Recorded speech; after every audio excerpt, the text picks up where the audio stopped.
Dia. Agora, antecipando um pouco o nosso quadro de política, o governo federal anunciou que vai vender 100% a empresa brasileira de Correios e Telégrafos. Contra a notícia que causou insatisfação entre os servidores da empresa, o Partido dos Trabalhadores, o PT, promete reagir judicialmente. Sobre esse assunto, eu converso aqui ao vivo em nossos estúdios com o deputado federal pelo Partido dos Trabalhadores do Piauí, Merlong Solano. Deputado, boa tarde para o senhor. Seja muito bem-vindo, tudo bem? Boa tarde, Lívio. Deputado, venda dos Correios, o senhor acredita, o senhor realmente concorda com esta privatização? Não, em absoluto. Lá no Congresso Nacional, na bancada do Partido dos Trabalhadores e outras bancadas estão lutando arduamente para impedir. Entretanto, no âmbito do Congresso, o governo tem ampla maioria. Sim. Ele conseguiu, por exemplo, recentemente privatizar a Eletrobras, teve 313 votos. Isso é votação suficiente até para mudar a Constituição. E eles conseguiram facilmente. Então, eles têm maioria no Congresso. De modo que isso nos leva a fazer esse embate político perante ao conjunto da sociedade, alertando para os prejuízos, e também um embate jurídico. Sim. O Partido dos Trabalhadores já ingressou no Supremo Tribunal Federal, levantando a mesma tese que foi proposta pelo Procurador-Geral da República, Augusto Aras, a de que o Serviço Postal e o Correio Aéreo Nacional está previsto na própria Constituição como obrigação do poder público, Sim. como obrigação da União. Assim sendo, estando na Constituição, uma lei ordinária, como é a que está tramitando, não pode privatizar uma empresa que está prevista na Constituição. Seria preciso o governo propor uma PEC. Mas, Galeno, a gente não se ilude. O governo recentemente privatizou a Eletrobras com base numa medida provisória, desobedecendo um princípio constitucional que diz que medida provisória é para assuntos urgentes. Qual a urgência na privatização de uma empresa? Que não dá tempo de discutir nas comissões e levar o assunto para o plenário e votar. Então não se aplica. Uma coisa é uma medida provisória voltada para uma emergência de saúde pública. Outra coisa é uma votação que diz respeito a uma empresa que está funcionando normalmente. Entendo. Como a Eletrobras e também os Correios. Se bem que os Correios não é medida provisória, é projeto de lei. Eu entendo. Deputado, também falando sobre essa questão da venda da Eletrobras, a bancada do Partido dos Trabalhadores lá em Brasília, no nosso Congresso, realmente defendeu de que as contas de energias poderiam sofrer um reajuste para cima no caso da conclusão desta venda. O senhor realmente acredita que é isso que vai acontecer no Brasil? Mais uma conta essencial, um serviço consumido de forma essencial por todos os brasileiros ficando mais caro? Bom, a energia já acabou de subir cerca de 52%, não por conta ainda da privatização da Eletrobras, por conta das restrições hídricas. Sim. Que levaram o governo a acionar as termoelétricas, que usam uma energia suja e mais cara, que é a energia do petróleo e a energia do carvão mineral. Sim.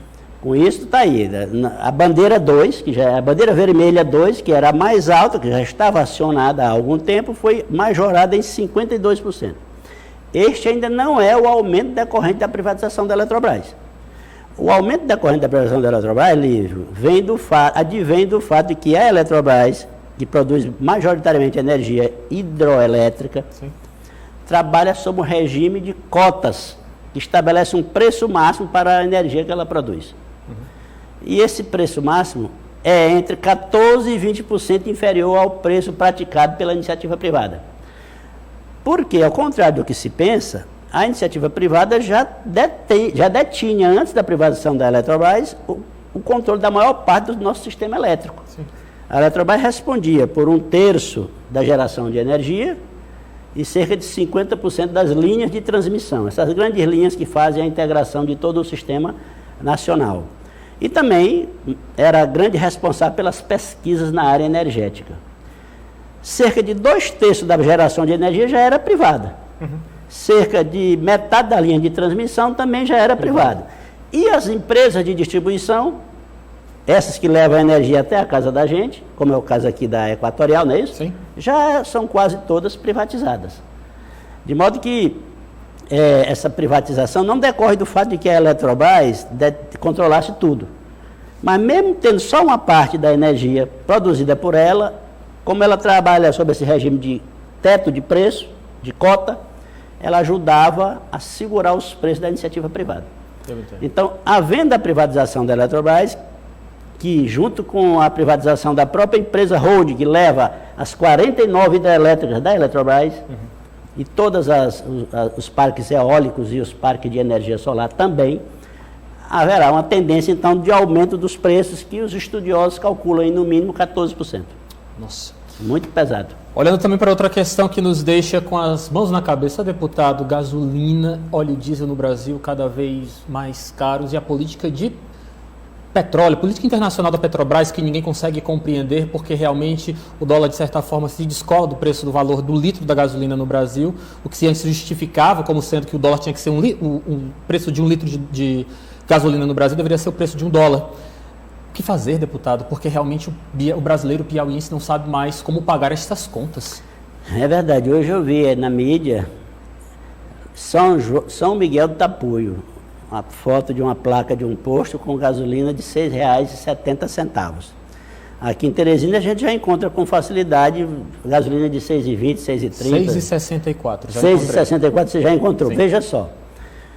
Impraticável. Nesta toada vamos chegar a R$ 10 logo. O que está acontecendo? O que está acontecendo é o seguinte, o governo, desde o governo Temer, decidiu adotar um regime de paridade preço internacional.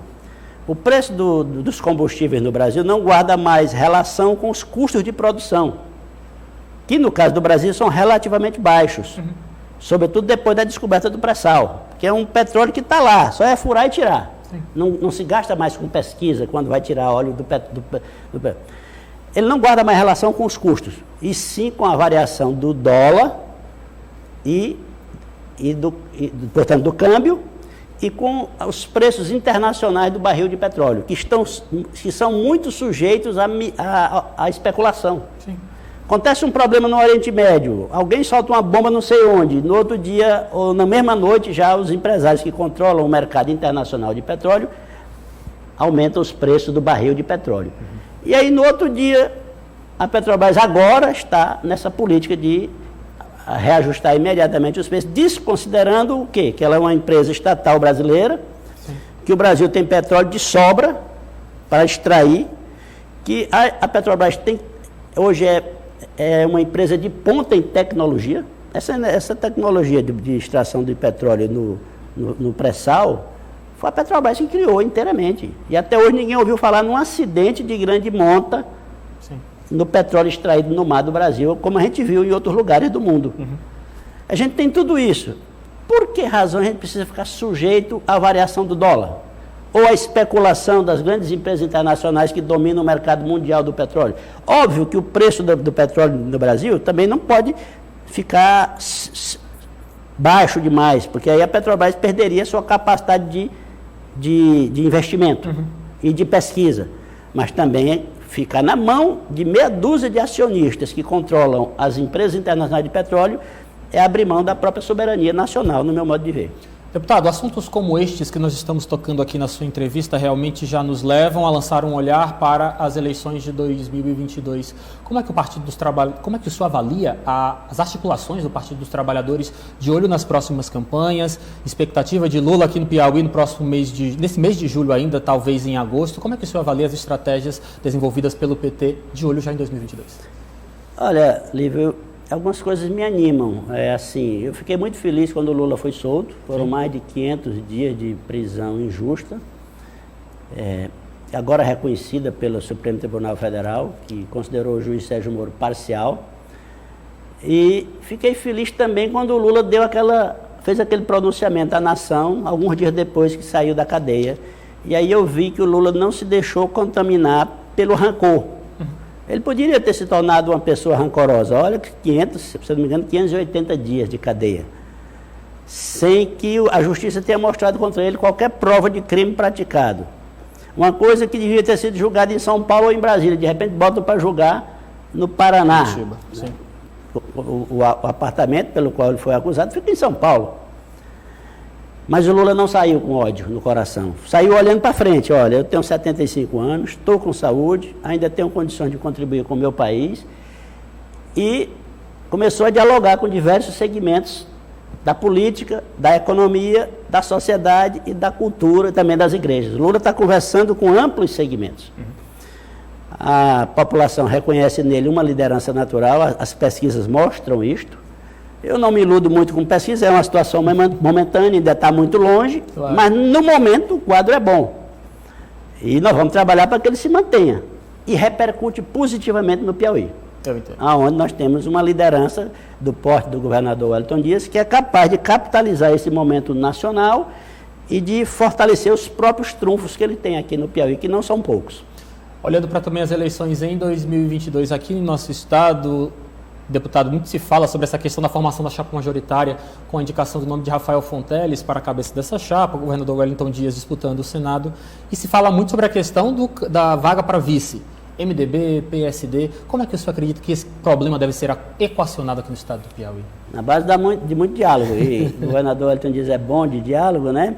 E esse quadro nacional repercutindo positivamente aqui, até o momento nós temos sido capazes de manter em torno do governador Wellington Dias essa ampla aliança que o elegeu. Sim. E que lhe permite governar mantendo o estado do Piauí numa situação de equilíbrio financeiro que muitos estados não conseguiram manter, inclusive realizando investimentos, do porte dos investimentos que giram em torno do programa Pro Piauí, coordenado pelo nosso secretário Rafael Fonteles. Isso tudo dá ao governador, somado à capacidade de diálogo do governador, dá a ele condições de ir convencendo as pessoas e, no momento certo, ajustar as posições. Há diversos trunfos, né? Tanto o seu prestígio, também a composição das bancadas proporcionais. Então, sim, sobretudo, o governador conversa, faz as concessões até onde é possível fazer. Entendo. E acredito que, no final das contas, chegaremos a bom termo. Deputado, muito obrigado pela sua participação, mas antes de encerrar a nossa entrevista de fato, gostaria de lhe perguntar, porque realmente não podemos deixar passar em branco a morte de Assis Carvalho, que realmente neste mês de julho já completou um ano, não é isso? Está fazendo falta, deputado Assis? O deputado Assis Carvalho já era um deputado reconhecido no Congresso Nacional. Eu, agora que cheguei, agora que estou lá começando a marcar a minha posição, então ele era muito reconhecido já no Congresso Nacional, tanto que se combinou com a aceitação de todas as bancadas o nome de Assis Carvalho à Lei de Proteção à Agricultura Familiar. Aqui no Piauí, como nosso presidente tinha uma capacidade de articulação muito grande, tanto interna quanto de diálogo com os outros partidos, então ajudava muito o nosso governador nesse exercício de articulação com os outros partidos. Então faz falta, sim, é uma liderança que partiu muito jovem, por uma questão da própria natureza, né? A família de Assis Carvalho, nosso respeito, nossa solidariedade por este um ano de saudades do ex-deputado. E ao senhor deputado, muito obrigado pela sua participação. Volte mais vezes, tá bom? Ok, boa tarde. Obrigado, boa tarde. Olha só, gente.